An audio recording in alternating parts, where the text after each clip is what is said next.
Let's begin today's morning session. So we're going to go over differential equations and plotting in Julia. Both of these are two concepts that are basically, the backbone of NeuroBlox. And in particular, we're going to talk about modeling toolkit and the Makie ecosystem. So, and first things first, with modeling toolkit is a modeling language within the scientific machine learning ecosystem in Julia. Where you can write down systems of differential equations in a symbolic manner. It's a very intuitive way of running them. I showed you an example of that yesterday when I was talking about how expressive Julia can be in its syntax. And then we'll go over Makie. So Makie is another ecosystem. And by ecosystem, I mean essentially a collection of packages that work with each other and share some common some common utilities. And Makie is one of the alternatives you have if you want to plot any data in Julia. And this is our go-to in NeuroBlox, and I will show you why. And also, these two things, modeling toolkit and Makie, go well together, and you will see that in the examples too. So starting with the modeling toolkit, as I mentioned, it is a part of the scientific machine learning ecosystem. And here I just want to show you a graph, basically, of the SciML ecosystem, because it's consisting of a lot of packages. There's a lot going on here. You can see modeling toolkit on the right there. And there is even, the differential equations, where it's a more programmatic way of writing differential equations without the nice symbolic syntax. There are packages to do partial differential equations. These have to be specialized because of the nature of those systems. Uncertainty quantification on your DiffEq system. And there's even some newer utilities like universal differential equations and attaching a neural network inside your equations to discover missing terms. But out of all this ecosystem, we will focus on modeling toolkit because this will allow us to design new blocks as well. And this is how blocks in NeuroBlox are currently designed. So this is an example from the modeling toolkit, actually a course on modeling toolkit that actually highlights its modular design. And NeuroBlox shares this value very much. So here we have essentially want to design a system that is a simple mass and a damper, a simple mechanical system, and let it oscillate.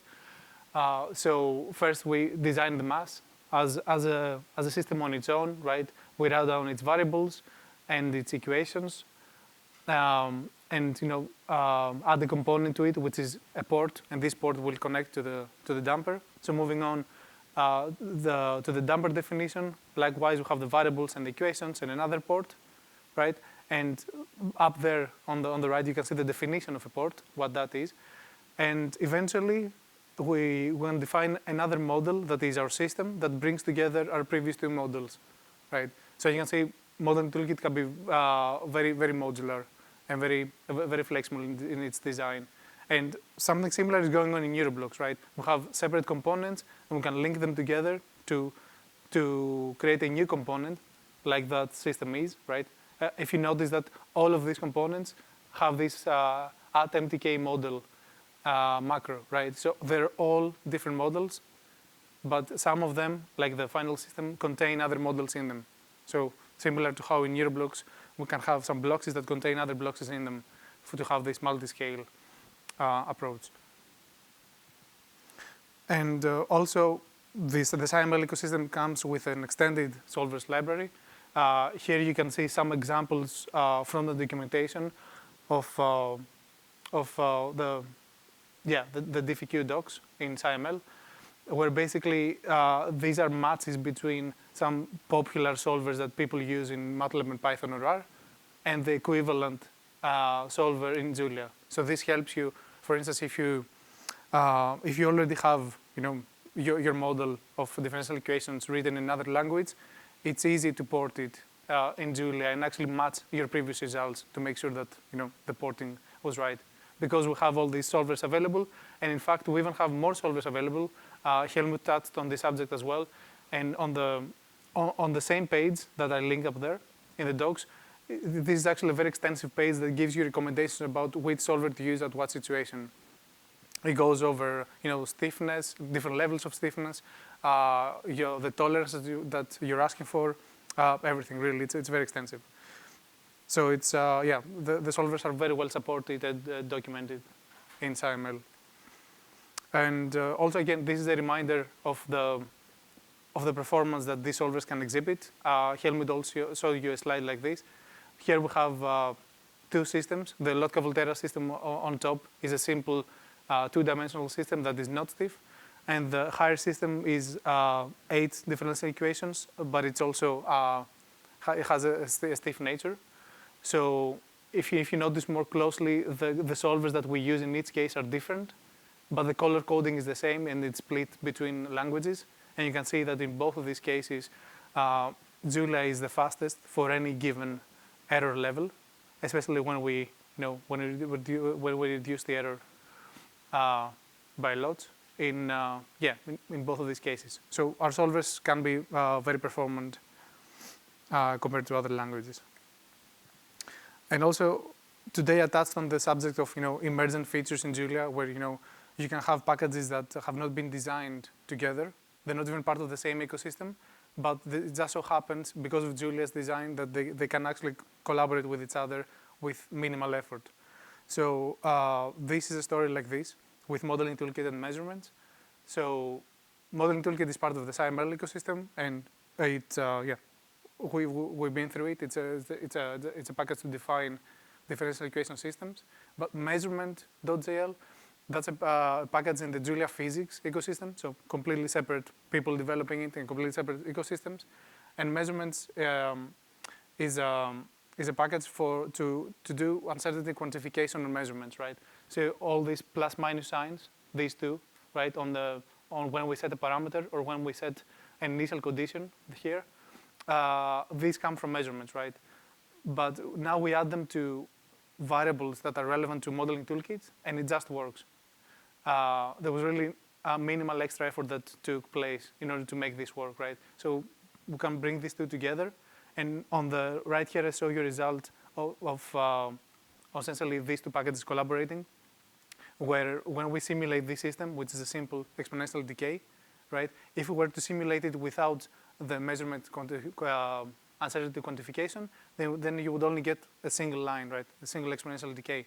But because you add these plus minus signs in both the parameter value and the initial condition, then you have these bands around your solution that is essentially the same uncertainty propagated forward to the integrator and to the final solution. Moving on to Makie.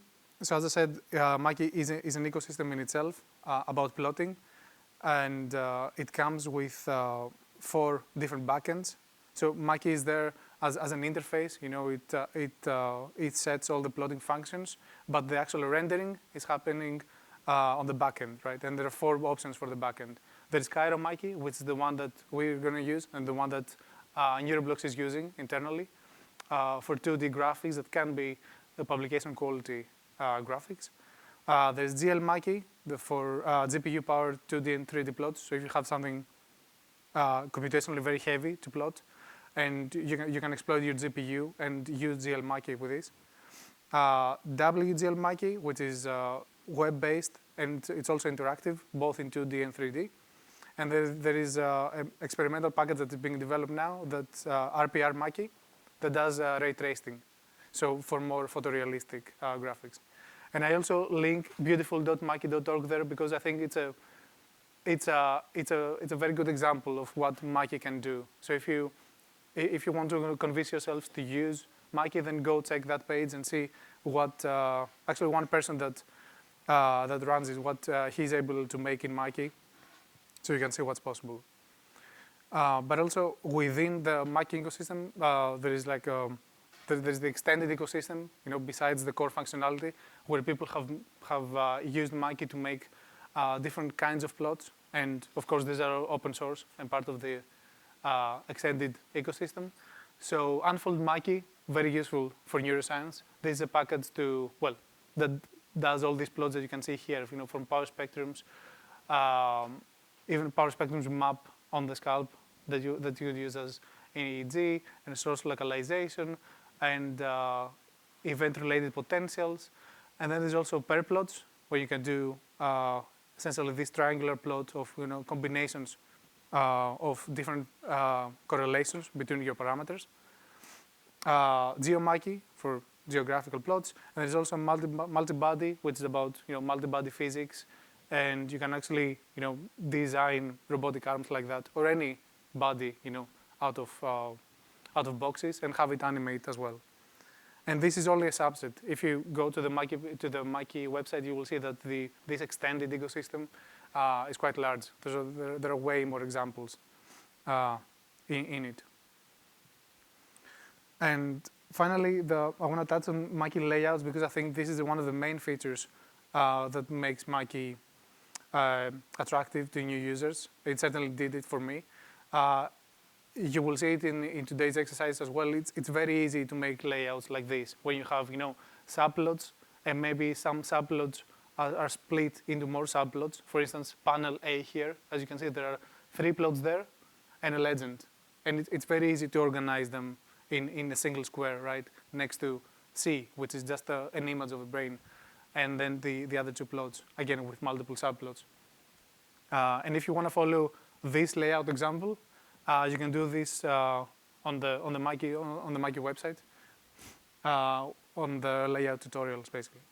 And it's if you're coming from, for instance, R, and you know ggplot2, which is a different syntax. It's using this grammar of graphics syntax for designing graphics. This is also possible in Makie by using this algebra of graphics package. And also, yeah, I would say that if you're coming from Python, the syntax in designing plots looks more like matplotlib, if you were to use base Makie without the algebra of graphics. So yeah, this is all for now. And in terms of notebooks, you can navigate on the website as well. We'll cover the differential equations in Julia section and the plotting with Makie section. So please start with differential equations in Julia. Again, you can see exactly the same material in Notebook or the website, right? So please first use this intro DiffEq notebook. And when you're done with this, the differential equations part, you can navigate to the other page, the plotting with Makie page, and use the intro plot notebook. And yeah, do you have any questions on the presentation? Okay, if not, then yeah, feel free to start with the notebooks and ask us questions anytime. Yeah, thank you.